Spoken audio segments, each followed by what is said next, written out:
ত্রয়োদশ জাতীয় সংসদ নির্বাচন উপলক্ষে মনোনয়নপত্র যাচাই বাছাই চলছে। টাঙ্গাইলে 2 দিনব্যাপী যাচাই বাছাই কার্যক্রমের প্রথম দিন জেলার 4টি আসনের মনোনয়ন যাচাই বাছাই করা হচ্ছে।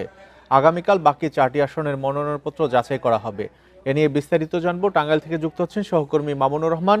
মামুন, এই যে মনোনয়নপত্র যাচাই চলছে, এখন পর্যন্ত কারো মনোনয়ন বাতিল হয়েছে কিনা? জি, 8টি আসনের ভিতরে 4টি আসনের মনোনয়ন যাচাই হবে আজকে। এর ভিতরে সকাল 10:30টায় এবং 11টায় 2টি আসনের মনোনয়ন যাচাই করা হয়েছে। এতে টাঙ্গাইল 1 আসনে সেখানে 7 জন প্রার্থী তাদের মনোনয়ন পত্র জমা দিয়েছিল। তার ভিতরে দল হিসেবে ইসলামী আন্দোলন বাংলাদেশ তাদের যে প্রার্থী রয়েছে তার মনোনয়ন বাতিল হয়েছে। এছাড়া বিএনপির বিদ্রোহী যিনি স্বতন্ত্র প্রার্থী মোহাম্মদ আলী, তার মনোনয়ন বাতিল হয়েছে। এই আসনে মোট 3টি মনোনয়ন বাতিল হয়েছে।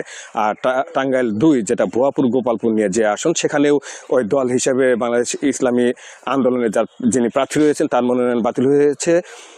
সেখানে মোট 5 জন প্রার্থী মনোনয়নপত্র জমা দিয়েছিল। অর্থাৎ বলা যায় যে টাঙ্গাইলের এখন পর্যন্ত যে 2টি আসনের মনোনয়ন যাচাই হয়েছে সেখানে মোট 4 জন প্রার্থীর মনোনয়ন বাতিল করা হয়েছে। বিকেলে বেলা আরো 2টি আসনের মনোনয়নপত্র যাচাই বাতিল করা হয়েছে। কি কি কারণে বাতিল হলো এই মনোনয়নগুলো? স্বতন্ত্র প্রার্থীর যে প্রার্থীটা বাতিল হয়েছে তার পিছনে আপনি জানেন যে স্বতন্ত্র প্রার্থী হতে গেলে 1% ভোটারের স্বাক্ষর লাগে। সেখানে একজন দৈবচয়ন ভিত্তিতে 10 জন ভোটারের স্বাক্ষর সম্বলিত যে ভোটার তালিকা রয়েছে, সেখানে একজন প্রার্থীর যে ভোটার ডিজিট, সেখানে 10 ডিজিটের নাম্বার দেওয়া হচ্ছে, যেটা যাচাই বাছাই করা সম্ভব হয়নি। তো রিটার্নিং কর্মকর্তা যেটা বলেছেন যে 10 ডিজিট যেটা দিয়েছে সেই ভোটারের তথ্য যাচাই করা যায়নি বলে তার মনোনয়নপত্র প্রাথমিকভাবে বাতিল করা হয়েছে।